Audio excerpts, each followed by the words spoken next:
Hey,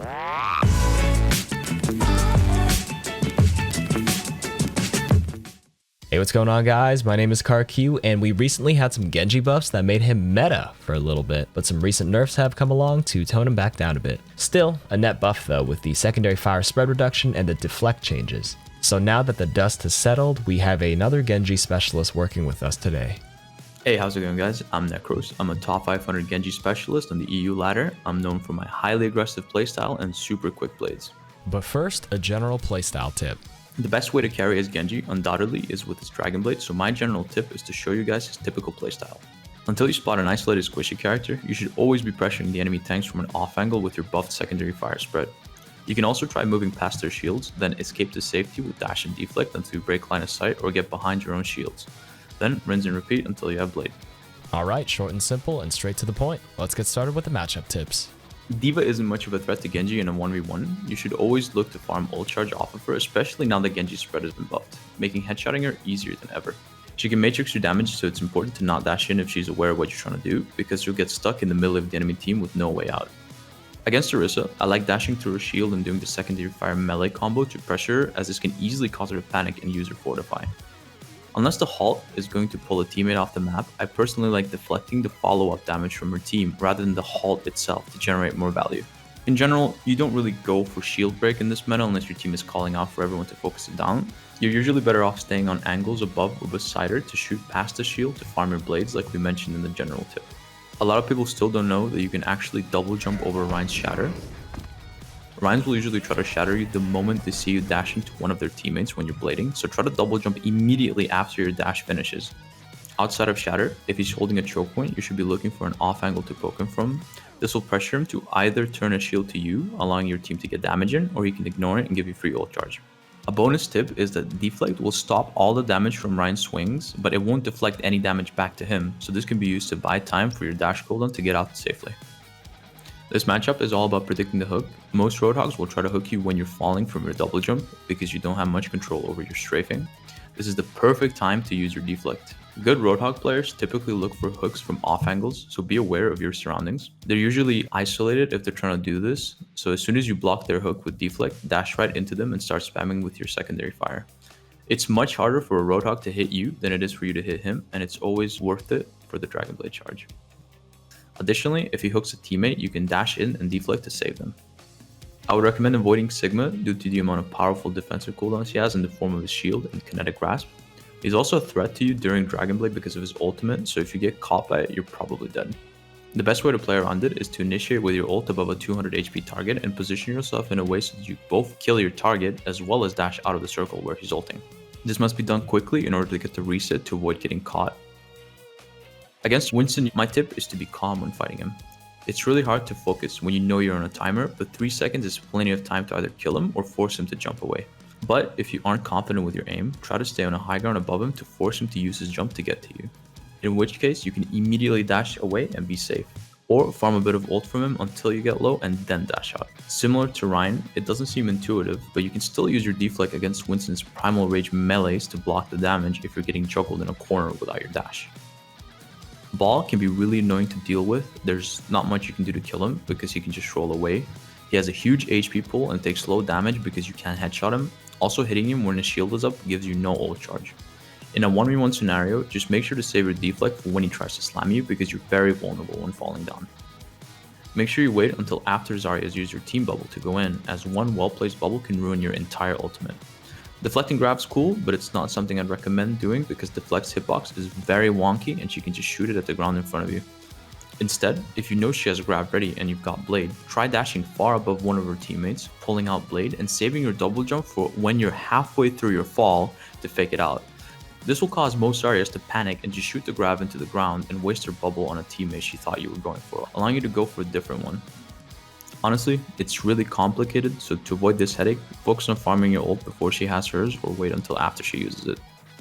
Against Ashe, try to flank her and approach her without using your dash, and then open up with 1 or 2 secondary fires and then use your deflect and wait until after she uses her coach gun, because she'll often panic after being hit a few times. After she uses it, close the distance with dash and follow up with a secondary fire melee combo to finish her off. Even if she coach guns your deflect for extra distance, you'll still be in dash range.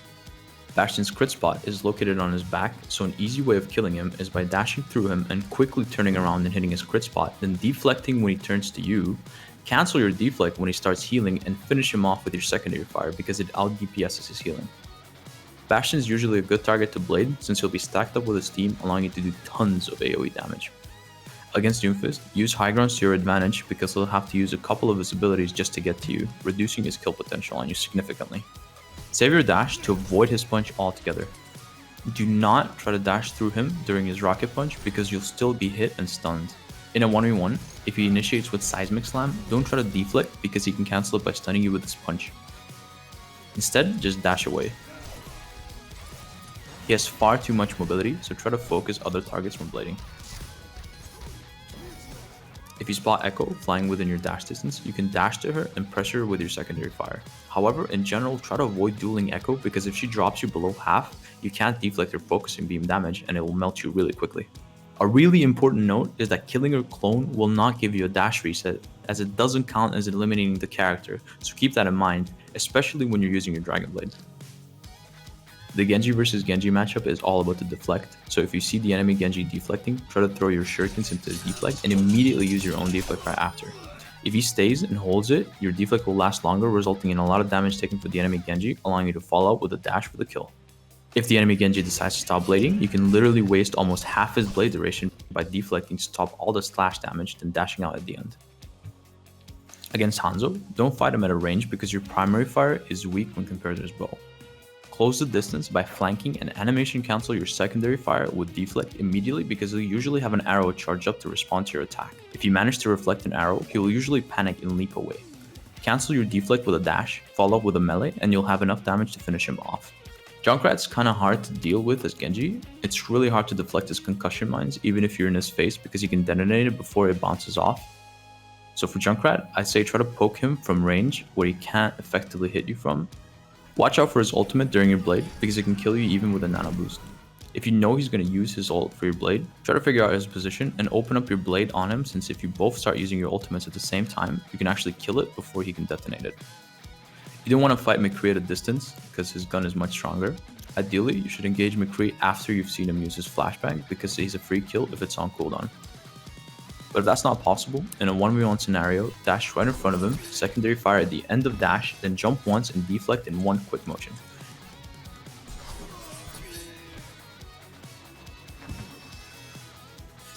Do not use melee at the end of your dash secondary fire combo because it won't allow you to deflect right away. This will maximize the chance of reflecting McCree's flashbang since Genji's deflect hitbox extends below his feet. Against Mei, make sure your dash is off cooldown so you can get out and reset her free sticks if necessary. Never try to go for her with Blade because she has her ice block and wall to disrupt it. In general, just try to avoid her because Genji has to get his dash resets when he goes in to be effective and Mei has ways to deny that. I love going for Pharah's, but before I explain how to deal with him, I need to explain how Genji's double jump works. Dashing up doesn't count as jumping, which means you'll still have a jump available if you jumped at most one time before dashing. You can maintain airtime for a decent amount of time after your dash. This is crucial for blading Pharah because if you double jump before the dash, you will instantly start falling down after your dash ends, which will probably cause you to miss your swings. Now for actually dealing with Pharah. She'll usually be too far above you to dash straight up, so you'll need to get within dash range by using your wall climb, jump when you start losing altitude, and then start spamming away with your secondary fire. You should be able to get around 3 to 4 secondary fires in before falling down. You probably won't kill her on your own, but it takes a lot of pressure off of your team, so it's usually worth giving it a shot if you've got no one else to deal with her. One tip I have for blading Pharah's is to wait until after she uses her jump jets to go in on her, using the previously mentioned tips to maintain airtime. You should be able to get 2 swings in on her before you drop down, so make them count. Against Reaper, you want to throw your shurikens into him and deflect. If you predict when he's going to shoot, there's a very good chance he just straight up one-shots himself. At the very least, you'll force out his Wraith form, so you can just chase him down for an easy kill with dash. If your cooldowns are down, you shouldn't fight him up close as he does a lot more damage and also heals himself. Take advantage of your range over him when your cooldowns are down. When he uses Death Blossom, you can deflect and kill him if you're his only target, but usually he'll be lifestealing off of allies, so deflect as long as you can, then dash out at the end. Soldier's only a threat when his Helix rockets are up. He has no hard CC, so he's pretty easy to kill if you can close the gap. Don't try to poke him at a range, it's a waste since he can just heal himself up. You can deflect his ult to waste his time and buy precious time for your team to escape. If you hear Sombra's hack, try to interrupt it by causing damage to her. She will usually be flanking, so try to listen for the uncloak sound and immediately either throw out your shurikens or dash her. It's worth it if she's behind you because being hacked as Genji disables almost your entire kit and makes you useless. Beware of dashing other targets that are not Sombra, since even if you kill them, Sombra will usually be able to get her hack off and you have no way of escaping back. There's not much to say about this matchup other than if you're committing to diving her, make sure you kill her fast as her beam damage ramps up extremely quickly and isn't deflectable, so it'll absolutely wreck you if you don't kill her quickly. If the Symmetra is trying to set up a TP strat, you can time it to dash through all the enemies that come through it for a ton of ult charge and deflect out to safety. Against Torb, use your primary fire to take out his turret from a distance. It will go down in 3 full bursts. Against Torb himself, you have the advantage up close due to deflect and Torb's absurdly large head hitbox. Make sure to clear out his turret before you blade. Blading Torb is easy if his turret's down since he doesn't have any mobility to escape it. There's not much else to say in this matchup. This is a skill matchup, which is slightly in Tracer's advantage. It's not worth it chasing her because you waste too much time which you should be spending farming your ultimate. If you must go after her, try to one-shot her with your dash secondary fire melee combo after one of her blinks. If you connect the full combo, you will kill her before she can even react to it. If it misses, use your wall climb to run away to any high ground. Tracer doesn't have any vertical mobility, so it's your best bet of escaping her if you're in trouble. Don't ever try to go for her with your blade so she can escape you very easily. Against Widow, your best option is flanking or getting close to her without being spotted. Take the long route if you have to. If you can do that, you can line up a primary fire into dash combo while she's scoped in since she's not really moving, or just fully dash in and use a secondary fire melee combo. With the changes to deflect timing in the recent patch, you can try deflecting for its full duration in her line of sight and hope she mistimes it and one-shots herself.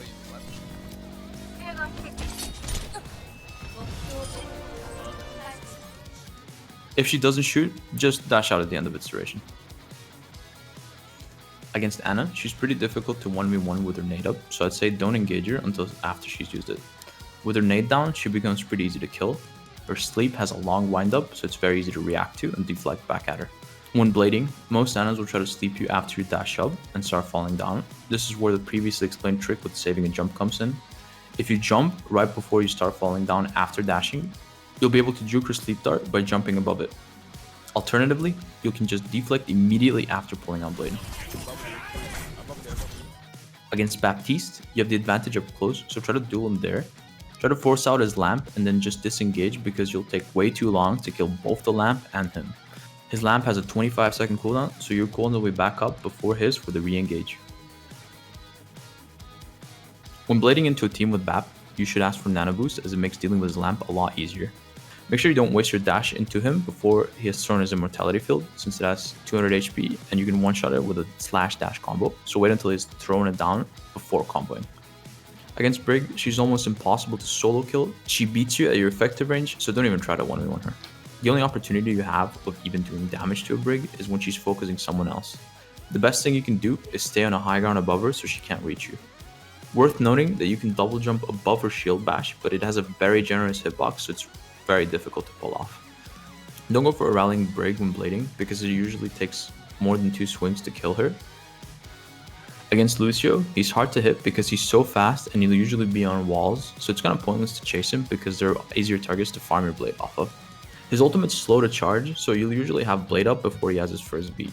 When blading Lucio, make sure to save one dash until after he's booped you, so you can chase him down and kill him. He should usually go for other targets first, since he can still escape even if you save one dash just because of how fast and slippery he is.